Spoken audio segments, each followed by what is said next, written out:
Award show होने वाला है अयोध्या में। बहुत बड़ी बात है कि अवार्ड शो अयोध्या में होने जा रहा है और अभी जो है ट्रेंडिंग टॉपिक है अयोध्या भी, और बहुत सारे लोग वहाँ पर जा रहे हैं विजिट करने के लिए। क्या कहना चाहेंगे? सबसे पहले अवार्ड शो के बारे में बताइए, किस तरह का अवार्ड होने वाला है और कब आप लोगों ने डिसाइड किया कि इसको अयोध्या में किया जाना चाहिए? सबसे पहले तो छत्रपति जी महाराज की इस पावन धरती को बारंबार प्रणाम। आप सभी को अयोध्या की तरफ से प्रभु श्री राम का बहुत बहुत आभार, बहुत बहुत धन्यवाद। हम अयोध्या की धरती से यहाँ पर आए हैं।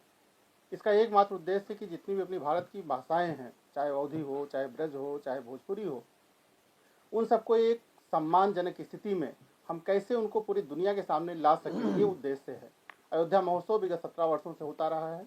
उसका उद्देश्य यही रहा है कि अपनी अवध की संस्कृति, अवध की गरिमा, अवध की महत्ता और आसपास की जो हमारी सन्निकट का क्षेत्र है जिसको हम उत्तर प्रदेश कहते हैं, उन सबको हम उस मंच पर एक स्थान दें। उसी क्रम में चूँकि भोजपुरी हमारे यहाँ भी सुनी जाने वाली है और उसके जो चलचित्र हैं वो देखे जाने वाला एक बहुत बड़ा वर्ग है, तो इस नाते हम लोगों ने एक निर्णय लिया, एक वहाँ पर व्यवस्था बनाई कि हम भोजपुरी सिनेमा जगत के जो हमारी स्टार हैं, जिनकी वजह से हम सब मनोरंजन करते हैं और वो अपनी भाषा को उन्नत करते हुए और विश्व स्तर तक लेके जा रहे हैं, उनको वहाँ पर सम्मानित किया जाए। इसी को लेकर के हम लोग भोजपुरी सिने अवार्ड, जो अयोध्या के नाम से, राम जी की धरती पर अयोध्या भोजपुरी सिने अवार्ड के नाम से हो रहा है, वो 29 दिसंबर को वहाँ पर प्रस्तावित है। सर, कई सारे दिग्गज यहाँ पर जुड़े हैं। कुणाल सर को हम देख रहे हैं, और कौन से दिग्गज इस अवार्ड शो के साथ जुड़ने वाले हैं? और जैसे आपने कहा कि 29 को होने वाला है, तो यहाँ के जो कलाकार हैं उनको भी वहाँ पे बुलाया जाएगा या फिर कैसा प्लान है? अगर इस बारे में देखिए, 29 दिसंबर को जो हम लोग भोजपुरी सिने अवार्ड कर रहे हैं, इसमें जितने भी 2024 में फिल्में रिलीज हुई हैं भोजपुरी में, चाहे वो चैनल पर रिलीज हुई हों, चाहे वो किसी OTT प्लेटफॉर्म पर रिलीज हुई हों या किसी सिनेमाघर में रिलीज हुई हों, उन सभी को उसमें सम्मिलित किया गया है। सभी नामिनेशन में हैं, उसके फार्म हैं, वो लोग नामिनेशन कर रहे हैं। हम सभी को आमंत्रित करते हैं को अपनी फिल्मों को अधिक से अधिक नामिनेट करें, जिससे हमारी जूरी ये सिलेक्ट करे किसको हम बेस्ट हीरो का अवार्ड, किसको हम बेस्ट फिल्म का अवार्ड या बाकी जितने भी उसमें अवार्ड जानने हैं उनका चयन हमारी जूरी करेगी। और सभी को हम आमंत्रित करने के लिए ही इस धरती पर, बम्बई की धरती पर, जो माया नगरी कह सकते हैं या भोजपुरी जगत का एक बड़ा हब बन चुका है, उनको हम सभी लोग यहाँ पर उनको आमंत्रित करने के लिए ही आज यहाँ पर हैं। हमारे कुणाल सर हैं, हमारे जो राजकरण तिवारी जी हैं, जो राष्ट्रीय अध्यक्ष हैं संयुक्त व्यापार मंडल के, सभी लोग मिल करके हम आपको आमंत्रित करने के लिए भोजपुरी सिनेमा जगत को आए हैं कि आइए अयोध्या में राम जी का आशीर्वाद लीजिए और हम आपको वहाँ पर उस मंच पर अवार्ड देंगे, सम्मानित करेंगे। आप सभी आमंत्रित हैं। सर, जूरी में कौन कौन शामिल है उसके बारे में भी कुछ बताइए। देखिए, जूरी के सदस्यों का ये एक वो टेक्निकल प्रश्न है कि हम उसके नामों को अभी आपके सम्मुख नहीं डिस्क्लोज कर सकते हैं। कारण क्या है कि अभी हमको पहले वो जिनको अवार्ड जाना है पहले उसकी लिस्ट फाइनल हो जाती है, फिर हम जूरी के सदस्यों को भी मंच पर उनको सम्मानित करेंगे और आप स्वयं देखेंगे कि जूरी में हमारे कौन कौन से मेंबर रहे। चूंकि अगर अभी हम नाम उनके आपके सामने डिस्क्लोज करेंगे तो हमें लगता है ठीक नहीं होगा। कुणाल सर, क्या कुछ कहना चाहेंगे? एक बार फिर से इस अवार्ड शो से आप जुड़ रहे हैं। जी हाँ, देखिए, मैं तो धन्यवाद हरीश बाबू, जनार्दन बाबू का दूंगा कि भोजपुरी भाषा को सम्मान इन्होंने दिया है, दे रहे हैं। बहुत कम लोगों को ये बात मालूम होगी कि 1945 में महबूब खान साहब ने फिल्म बनाई थी तकदीर। उसमें 13 वर्ष की उम्र में अपनी नरगिस जी ने काम किया था, तो उनकी माता जी की जिद में, जद्दन बाई जी की जिद से उसमें एक भोजपुरी गाना पहली बार शामिल किया गया था। तो अगर भोजपुरी सिनेमा का इतिहास देखें तो कितना पुराना है, और ब्लैक एंड वाइट के ज़माने में भी भोजपुरी से अलग करके हिंदुस्तान के सिनेमा को सोचा नहीं जा सकता है। उस समय के गीतों में पवनवा, चरवा, कजरवा, न जाने ऐसे कितने शब्दों थे। उसके बाद धीरे धीरे एक छोटा मोटा किरदार रामू काका, श्यामू काका। लेकिन आज भोजपुरी, और मुझे खुशी भी है और कभी कभी दुख भी होता है कि जब मैं नायक था तो उस समय हमारी भोजपुरी सिनेमा बड़ी बड़ी हिंदी फिल्मों को टक्कर देती थी, और 75 हफ्ते, 50 हफ्ते और 25 हफ्ते एक एक थिएटर में हमारी फिल्मों ने, चाहे गंगा किनारे मोरा गांव लीजिए, बैरी कंगना लीजिए, दुल्हा गंगा, न जाने कितनी फिल्में वो चलती थी। मगर आज दुख इस बात का है कि हम बड़े सिनेमा, बड़े पर्दे के सिनेमा को आज हम छोटे पर्दे पे ले आए हैं। ये दुख कुणाल, जिसने अपनी ज़िंदगी भोजपुरी सिनेमा में गुजारी, उसको इस बात का है। लेकिन गर्व है कि हरीश जी, जनार्दन जी ऐसे महानुभाव हम भोजपुरी कलाकारों को, भोजपुरी सिनेमा कर्मियों को सम्मानित करते हैं। मैं दिल से धन्यवाद देता हूँ। जनार्दन जी, आप क्या कहना चाहेंगे जब इस प्लानिंग के बारे में बताया गया आपको कि का एक अवार्ड शो करना है, वो भी अयोध्या में, जैसे मैंने कहा बहुत बड़ी बात है, क्या कहना चाहेंगे? बहुत सारी तैयारियां लगेगी, बहुत सारे लोगों का सपोर्ट लगेगा वहाँ पर अवार्ड शो करने के लिए, क्या कहना चाहेंगे? पहले तो आप लोगों का इस मंच के माध्यम से धन्यवाद कि आप लोगों ने अपना अमूल्य समय हमें दिया, और मैं इस अवार्ड शो का संयोजक होने के नाते मुझे एक गंभीर जिम्मेदारी दी गई है अध्यक्ष जी द्वारा, और हमारे संरक्षक गण कुणाल सर या राजकिरण तिवारी सर, और हमारे एक संरक्षक इम्पा के जो अध्यक्ष हैं श्री अभय सिन्हा जी, जो नहीं है आज किसी पारिवारिक कार्यक्रम में व्यस्त हैं, वो भी हमारे संरक्षक हैं। इन लोगों ने हमें जिम्मेदारी दी है संयोजक की। संयोजक का काम जो है वो मैं आप लोगों के सहयोग और आशीर्वाद से निभाना चाहता हूं, और एकदम साफ साफ जो फिल्में हमारी सम्मिलित हो रही हैं, जिसमें एक बहुत बड़ी फिल्म अभी आई है, नॉमिनेशन हुआ है, सूर्यवंशम, उसके बाद रंग दे बसंती, फसल, और निरहुआ हिंदुस्तानी 4, और घूंघट में घोटाला 3, इस तरह करके दर्जनों फिल्मों का नॉमिनेशन हो चुका है जो अभी तक आ चुकी हैं, और सारे जो हमारे कलाकार हैं उनको हमारे अध्यक्ष जी द्वारा लेटर भी जा चुका है कि और जो लोग हैं वो अपनी फिल्में नामांकित करें। उसका समय है 1 जनवरी से 2024 से जो फिल्में रिलीज हुई हैं सिनेमा या OTT पर, और 25 दिसंबर 2024 तक जो फिल्में रिलीज हो जाएंगी उनको उसमें शामिल किया जाना है, ये हमारा है। और हमारी जूरी जो है जो निर्णय लेगी वो सर्वमान्य होगा। बबलू भैया, इससे पहले आपके यहाँ पर जब ये महोत्सव होता था, कई बार मैं आया हूँ कई बार, लेकिन इसका बैनर कुछ अलग होता था, एक मशहूर पत्रिका के नाम से ये अवार्ड शो का आयोजन होता था। क्या हुआ आप लोगों के बीच किसी तरह के मतभेद, किसी तरह का विवाद बवाल हो गया, ताकि इस बार पत्रिका का बैनर आप लोगों ने हटा लिया और अपना डेडिकेटेड अवार्ड शो शुरू कर दिया? ऐसा कुछ नहीं, कोई बवाल नहीं है, कोई मनभेद न है ना मतभेद है। 2022 में 2024 में जब भूमि पूजन हुआ, मतलब जन्मभूमि का उद्घाटन हुआ, हम लोगों के मन में तभी से विचार आ रहा था कि राम जी की थीम को लेकर हम लोग अवार्ड शो अब करें। इसलिए एक बताने के लिए अयोध्या जो भव्य रूप ले रही है, हमारे योगी आदित्यनाथ जी के द्वारा, हमारे प्रधानमंत्री जी के द्वारा उनके सपने साकार हो रहे हैं, तो उसका एक मॉडल भी हम लोग चेंज करना चाहते हैं। हमारे अध्यक्ष जी के द्वारा एक नई सोच गढ़ी गई है, अभी कुछ और नई सोच आपको बताएंगे भी, एक नई सोच लेके आए हैं। आप क्या उसमें सहयोग चाहते हैं कि उसमें हम लोग आगे बढ़ें, और कोई विवाद कोई नहीं है, बस अयोध्या थीम हम लोगों ने रखा, अयोध्या भोजपुरी सिने अवार्ड। जी सर, आप क्या कुछ बोलना चाहेंगे?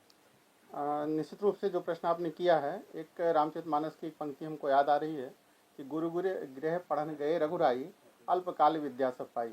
निश्चित रूप से जो हमने इस भोजपुरी सिने अवार्ड को लिया, तो हमारी इस इंडस्ट्री में कोई जानकारी नहीं थी। सरल सलील के लोग हमसे मिले और हमें बहुत ज़्यादा उस पत्रिका के बारे में, या हम लोग बहुत बचपन में उसको छिप करके उस पत्रिकाओं को पढ़ते थे, एक ऐसी पत्रिका होती थी, तो उसको हमने उनके साथ शुरू किया। लेकिन हमको लगा निश्चित रूप से कि इसको और बड़ा मंच मिलना चाहिए और बड़ा इसको नाम मिलना चाहिए, क्योंकि अयोध्या महोत्सव हमारा विगत 17 वर्षों से हो रहा है। अभी हम लोग उसमें 2 वर्ल्ड रिकॉर्ड बना रहे हैं। 7000 कन्याओं का कन्या पूजन होना है, उसमें एक साथ सामूहिक रूप से 7000 महिलाओं का दुर्दुरिया पूजन होना है, यानी एक साथ अयोध्या की धरती पर 2 दिन के अंदर 2 वर्ल्ड रिकॉर्ड बन रहे हैं। तो निश्चित रूप से अयोध्या महोत्सव का जो प्लेटफार्म है वो हमें लगता है कहीं ज़्यादा बड़ा है, और जब हम किसी के साथ कोई काम शुरू करते हैं तो उसको हर आदमी बड़ा करने का प्रयास करता है। हमने उस काम को शुरू किया। आज हमारे मन में इच्छा है कि हम उसको और बड़ा करें, उसको अपने प्लेटफार्म पर लेकर के आएँ, और इस नाते हमने उनके साथ बात किया और उनसे कहा कि भाई हम लोग अपना इसको करना चाह रहे हैं। उन्होंने उसकी सहमति दी, क्योंकि हमारे साथ उनके साथ कोई अनुबंध नहीं था हमारा। हम उनको एक मंच देते थे, उसकी व्यवस्थाएं हम लोग करते थे, और इस बार हम लोग उसको अयोध्या महोत्सव के मंच पर, क्योंकि पहले भी होता रहा है, तो इस बार अयोध्या महोत्सव जो हमारी समिति है, चूँकि गवर्नमेंट से भी उसको एफिलेटेड है, उत्तर प्रदेश टूरिज्म उसको फंडिंग भी करता है, तो ऐसी स्थिति में हम लोगों ने उसको अयोध्या महोत्सव न्यास के द्वारा ही अयोध्या भोजपुरी सिने अवार्ड के नाम से हम लोग कर रहे हैं, और उसको और अधिक बड़ा करने का प्रयास कर रहे हैं। क्योंकि कहीं ना कहीं जब कोई, जैसे आपने कहा जूरी में कौन कौन सदस्य हैं, जब पहले से लोगों को पता होता है कि फला लोग उसको अवार्ड देंगे, तो निश्चित रूप से आप जानते हैं उसमें कुछ पार्शलिटी होने की भी संभावनाएं बन जाती हैं। वो कुछ हमको ऐसा लग रहा था, तो हम लोगों ने उसकी व्यवस्था बनाई और एक जूरी बनाई उसकी, और वो निर्णय लेकर के भोजपुरी सिने, जैसे भी कुणाल सर ने कहा, तो निश्चित रूप से जो भोजपुरी हमारा जगत है, हम लोगों को इसमें कहने में कोई संकोच नहीं है कि हमारी मातृभाषा अवधी है। भोजपुरी हमारे बिल्कुल बगल की भाषा है, अवधी हमारी अपनी भाषा है, इसके अलावा जितनी भी वहाँ की बोली जाने वाली भाषाएं हैं, उन सब भाषाओं का जो एक समेकित स्वरूप निकल करके आता है, उसको हम कैसे और अधिक बड़ा करें, इस विषय को लेकर के हम लोग उस पर काम कर रहे हैं। और निश्चित रूप से इसको इस बार और अधिक भव्य और अधिक दूरगामी इसके परिणाम मिले कि अयोध्या में कैसे भोजपुरी के लोग आए, वहाँ पर इंडस्ट्री के लोग आए, वहाँ पर नई फिल्में बनाएं। उस उद्देश्य से भी हम लोग उसको अयोध्या के साथ सीधे जोड़ रहे हैं, क्योंकि वो पहले दिल्ली के साथ जुड़ा हुआ था भोजपुरी, अब उसको अयोध्या के साथ जोड़ रहे हैं कि अयोध्या में उसका हमारे यहाँ निवेश भी हो, योगी जी की मंशा भी है, वहाँ पर और विभिन्न प्रकार की इंडस्ट्रीज आए। तो भोजपुरी सिने इंडस्ट्री अपने आप में एक बड़ी इंडस्ट्री है और हम उस इंडस्ट्री को भी अयोध्या आने के लिए आमंत्रित करते हैं और उसी उद्देश्य से ये कर रहे हैं। सर, बहुत सारे जो भोजपुरी के सुपरस्टार है जैसे रवि किशन जी, मनोज तिवारी जी, क्या उनकी तरफ से कोई सपोर्ट मिलने वाला है या फिर उनकी उपस्थिति क्या हम इस अवार्ड शो में देखेंगे? निरहुआ जी की बात करें। निश्चित रूप से निरहुआ जी तो हमारे यहाँ 3-4 बार उसके पहले भी आ ही चुके हैं, अभी उनसे बात भी हुई है और रवि किशन जी से भी हमारी बात हुई है।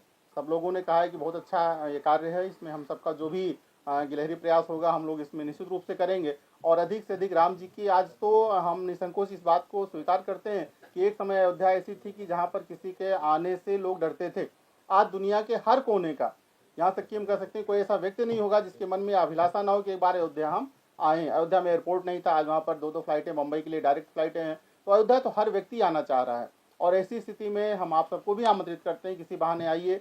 27 तारीख को हम लोग वर्ल्ड रिकॉर्ड बना रहे हैं, 26 तारीख को वर्ल्ड रिकॉर्ड बना रहे हैं और 29 तारीख को भोजपुरी सिने अवार्ड हो रहा है, जिसमें आप लोग उसको कवरेज भी करें और अयोध्या में राम जी का दिव्य विग्रह का उनका दर्शन करें और पुण्य भी प्राप्त करें। यानी दोनों काम एक साथ होगा, आपका जो काम है मीडिया का ये भी होगा और राम जी के दर्शन भी होंगे। इसके लिए आपको भी आमंत्रित करते हैं और निश्चित रूप से जितने भी बड़े स्टार भोजपुरी के हैं आपको अमूमन सब लोग वहाँ पर देखने को मिलेंगे। व्यापार मंडल वाले सर से मेरा सवाल है, भाई साहब फिल्मों का अवार्ड शो है, अयोध्या में हो रहा है, व्यापार मंडल इसे कैसे सपोर्ट करता है या इसकी क्या योगदान, इसका कोई भूमिका है इसमें? सारी भूमिका बताइए। ऐसा है, मैं राजकरण तिवारी, संयुक्त व्यापार मंडल का राष्ट्र अध्यक्ष। मैं एक ही चीज़ कहना चाहूँगा कि हमारे उत्तर प्रदेश के प्रदेश अध्यक्ष माननीय हरीश श्रीवास्तव जी, जो संयुक्त व्यापार मंडल के अध्यक्ष हैं, और हमारे राज्य संगठन मंत्री जनार्दन पांडे, और इस पूरे ग्रुप में करीब 5 करोड़ व्यापारी जुड़े हैं जो 14 राज्यों में हैं। और हमारे हरीश श्रीवास्तव जी भी एक भारत संघ के एक बड़े नेता और भारतीय जनता पार्टी के बड़े लीडर होने के साथ साथ में एक व्यापारी भी हैं। तो आप यही समझ लीजिए कि ये जो समागम भोजपुरी हो रहा है, ये हमारे सारे व्यापारी भाइयों के सहयोग, सपोर्ट और आप सबके आशीर्वाद से ही हो रहा है। तो इसमें पूर्ण रूप से हमारा यही कहना है कि जो कुछ भी है हमारे प्रदेश अध्यक्ष जी ने कहा है और हमारे राज्य संगठन मंत्री ने कहा है, उस पर हम मोहर लगाते हैं कि वो चीज़ व्यापारियों और सब लोगों के मिलजुल के प्रयासरत ही हो रहा है। व्यापारी तो बबलू भैया भी हैं जी, बिल्कुल, मैंने तो कह दिया भाई, जब हमने उस चीज़ पे मोहर लगा दी ना, हम उनके राष्ट्रीय अध्यक्ष होने के नाते हमने संक्षिप्त में मोहर लगा दी कि हम सब लोग साथ ही हैं, धन तीनों से अध्यक्ष जी का सहयोग है। पंडित जी, आप व्यापारी नहीं हैं, आप तो फिल्म मेकर है, डायरेक्टर है। कुणाल जी ने कहा कि भाई ये चीज बड़ी अचूकती है कि फिल्में थिएटर में अच्छा करती थी, अब नहीं कर पा रही हैं। आपको इस बात का आपको भी दुख जरूर होता होगा। लाल बाबू भैया। हाँ, होता है। पहले तो मैं अयोध्या भोजपुरी सिने अवार्ड हमारे जनार्दन जी, हरीश जी, अध्यक्ष जी, इन लोगों को बहुत बहुत शुभकामनाएं देता हूँ। कुणाल भैया, चंदन जी, सबको बहुत बहुत शुभकामनाएं देता हूँ।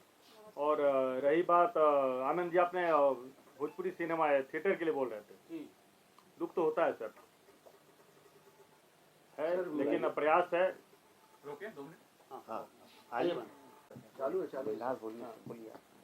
तो है, ऐसी नहीं है, भोजपुरी सिनेमा अच्छी बन रही है। एक्चुअल थिएटर भी बहुत हमारे यहाँ कम है, लेकिन उसी थिएटर में हिंदी सिनेमा भी अच्छी बिजनेस कर रही है। लेकिन कुछ हम हो सकता है हम में कमियाँ हों जो हमारे ऑडियंस चाहते हम नहीं दे पा रहे हैं, इस कारण से ही हो सकता है जब भोजपुरी ऑडियंस हमसे दूर चली गई है। और आपको हम एक बात और बताएं, अभी हमारे माननीय प्रदेश अध्यक्ष हरीश श्रीवास्तव जी ने अभी मुझे बताया कि अध्यक्ष जी अभी 5 फिल्में मैं करने जा रहा हूँ, मैंने मूड बना लिया। हमने कहा चलिए बहुत अच्छी बात है।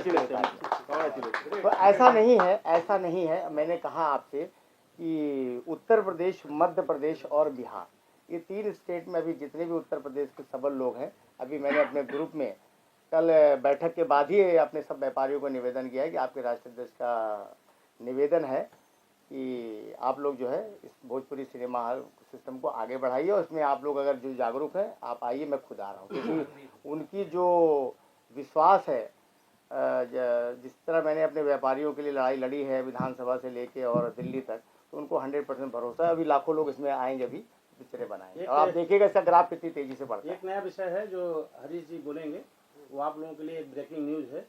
वो मैं चाहूँगा कि हमारे अध्यक्ष जी, महोत्सव के अध्यक्ष, अवार्ड के अध्यक्ष, वो जरूर बोलिए।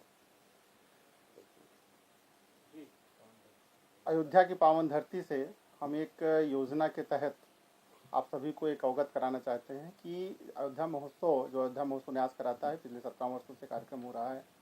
हमारी एक इच्छा है और एक संकल्प भी है कि हम अयोध्या से एक यात्रा लेकर के आपकी इस जो छत्रपति शिवाजी की नगरी है, यानी मर्यादा पुरुष पुरुषोत्तम राम जी की नगरी से जो इतिहास पुरुष छत्रपति जी हुए हैं, इन दोनों की धरतियों को एक दूसरे से हम कैसे जोड़ें, इसकी एक भावनात्मक अपील को लेकर के राम जी के नगरी से, राम जी के मंदिर का प्रसाद, उनकी रज लेकर के हम जो अपना थल मार्ग है उसके द्वारा बम्बई तक 4 दिवसीय एक यात्रा करेंगे और उस यात्रा के पश्चात अयोध्या महोत्सव का एक छोटा स्वरूप 3 दिवसीय बम्बई यानी आपकी इस नगरी के अंदर भी हम लोग करने जा रहे हैं। उस कार्यक्रम को मार्च के महीने में, यानी अयोध्या से बम्बई, और फिर बम्बई से कैसे हम अधिक से अधिक लोगों लेके जाकर के अयोध्या की जो अपनी इंडस्ट्री है भोजपुरी, उसको आगे बढ़ाएं और अयोध्या की जो महत्ता और गरिमा है, उसका जो प्रसाद और आशीर्वाद है, वो बम्बई तक लेकर के आएँ। ये संकल्प हम लोगों ने लिया है और वो मार्च के महीने में करने जा रहे हैं। आप सब उसमें आमंत्रित हैं। कैसे इसको और अधिक भव्य और अधिक अच्छा कर सकते हैं, इसके लिए हम अपने राष्ट्रीय अध्यक्ष जी को और आप सभी को निवेदन करते हैं कि इस योजना में हम सब जुड़ करके, क्योंकि आपका भी कार्यक्रम होगा, हमारा भी कार्यक्रम होगा, तो इसको हम लोग मिल करके कैसे कर सकें, ये अपील आप सब लोगों से करते हैं। ये निवेदन है कि इसको आप लोग जो है पूरी तरीके से इसको लिखिए और इसमें करीब मैं अपनी तरफ से मैंने सब लोगों, अपने व्यापारियों को निवेदन किया है कि करीब 1 लाख व्यापारी यहाँ पर हिंदुस्तान से उस दिन आएंगे जिस दिन ये अपनी शरण पादुका और वहाँ की रज लेके यहाँ पर पैदल बाई कार होते हुए यहाँ पहुँचेंगे। मैं मुंबई में इनका स्वागत करूँगा और लाखों व्यापारी इनका स्वागत करेंगे हमारे साथ में। सुषमा मैम, अयोध्या में एक अवार्ड शो होने जा रहा है, क्या कुछ कहना चाहेंगे आप? देखिए, मैं सीनियर वाइस प्रेसिडेंट हूँ यहाँ पे इंपा से और हमारी बहुत शुभकामना रहेगी इनके साथ में, सहयोग रहेगा इनके साथ में। और भोजपुरी जो भी अवार्ड आप लोग अयोध्या भोजपुरी सिने अवार्ड कर रहे हैं, ये बहुत बड़ी चीज़ है, बहुत अच्छी चीज़ है। ये इसको जितना भी आप लोगों तक पहुंचा पाएंगे उतना ये ज़्यादा पॉपुलर होगा। दूसरा, आपसे मैं निवेदन करना चाह रही हूँ कि यहाँ पे इंपा से हमारे जो प्रेसिडेंट है अभय सिन्हा जी, और हम लोगों ने बहुत बड़ी कोशिश करके गवर्नमेंट ऑफ बिहार से सब्सिडी का ये कर दिया है। और अभी जो लगता है कि भोजपुरी इंडस्ट्री थोड़ी, तो हर इंडस्ट्री में थोड़ा कम ज़्यादा एक चलता रहता है, लेकिन अभी जो ये बिहार गवर्नमेंट से जो सब्सिडी का इंपा ने जो किया है, इंपा के प्रेसिडेंट और इंपा की कमेटी ने जो किया है, इससे बहुत बड़ा चेंजेस आने वाला है। और अभी हर जगह, हर ऑफिस में यही, मतलब हिंदी वाले तक यही कोशिश कर रहे हैं कि हम बिहार जाके शूटिंग करें, भोजपुरी पिक्चरों की शूटिंग करें। तो आने वाला वक्त भोजपुरी इंडस्ट्री के लिए बहुत ही अच्छा वक्त रहेगा और इंपा आपके साथ हमेशा है, आगे भी रहेगी। आपका जो भी सहयोग आप चाहते होंगे, हमारी इंपा के साथ हमेशा आपके साथ रहेंगे। सुषमा मैम, एक सवाल है मेरा आपसे। काफी दिनों से मैं इसे सोच रहा था। आपने कहा कि भाई हम लोगों ने कोशिशें की, बिहार गवर्नमेंट सब्सिडी के लिए तैयार हो गई है। इंपा जो बॉडी है प्रोड्यूसर्स की, एसोसिएशन ये सबका है अलग अलग भाषाओं के लिए। आप लोग अपने एंड से क्या कर रहे हैं to support Bhojpuri cinema, to support makers, to support directors? आप क्या कर रहे हैं? जैसे मान लीजिए एक डायरेक्टर जो कि हिंदी फिल्में बनाता है, उससे अगर उसके मेंबरशिप के चार्जेस 10,000 रुपए है, तो क्या भोजपुरी के लिए कोई डिस्काउंटेड रेट है? जी हाँ। क्या एक्टर्स के लिए कोई, मेकर्स के लिए कोई डिस्काउंटेड रेट है, या कोई ऐसी सुविधा जो इस इंडस्ट्री को सपोर्ट करने के लिए इंपा देता है? तो प्लीज बताइए। जी, आप तक शायद बातें नहीं पहुंची है। अभी जब से हमारी ये कमेटी आई है, जो मेंबरशिप हमारी नॉर्मल जो थी हिंदी इंडस्ट्री के लिए या कोई भी मेंबर के लिए, कुछ 11,000 के ऊपर थी। अभी भोजपुरी के हमारे भाई लोग जो है वो 5 to 6,000 में हमारी मेंबरशिप है उनके लिए, तो उनके लिए 50% कर दी है। मतलब आप ये सोचेंगे, और जितनी भी एसोसिएशंस आज इंडिया में है, सबसे ज़्यादा मेंबर भोजपुरी के सिर्फ हमारी इंपा में है। तो आज वो क्यों है कि हम उनके साथ खड़े हैं। आज उनके लिए हम केसेस लड़ते हैं। आप यकीन नहीं करेंगे आज कितने केसेस हैं जो इम्पा भोजपुरी इंडस्ट्री के लिए, भोजपुरी प्रोड्यूसर्स के लिए लड़ रही है। कोई एसोसिएशन ऐसा नहीं करती है जो इम्पा कर रही है। दूसरा, आप जो कह रहे हैं कि उनके लिए रेट की बात जो आपने करी, आज इम्पा ने ऐसे कुछ बना लिया है कि कोई रेट इंडस्ट्री में किसी को भी लागू नहीं है। आज अगर आप चाहते हैं कि 5 लाख का कोई आदमी लेना है और आपको वो आदमी 500 रुपये में काम करने के लिए आपके पास तैयार है, आप एक कॉन्ट्रैक्ट कर लीजिए, उससे साइन ले लीजिए। इतना ही है कि उसका जो भी 500 रुपये आप कमिट करेंगे वो शाम को उसके बैंक में पहुंचना चाहिए। तो ये इतना जो इम्पा ने किया है शायद ही कोई एसोसिएशन ने किया है। तो इससे और बड़ा इम्पा से ज़्यादा तो और इससे ज़्यादा और क्या कर सकते हैं। फाइनली चंद्र सर, आप क्या कुछ बोलना चाहें और कैसे जुड़े इससे? ये सबसे पहले तो आप सभी को नमस्कार, जो भी चैनल के माध्यम से देख रहे हैं।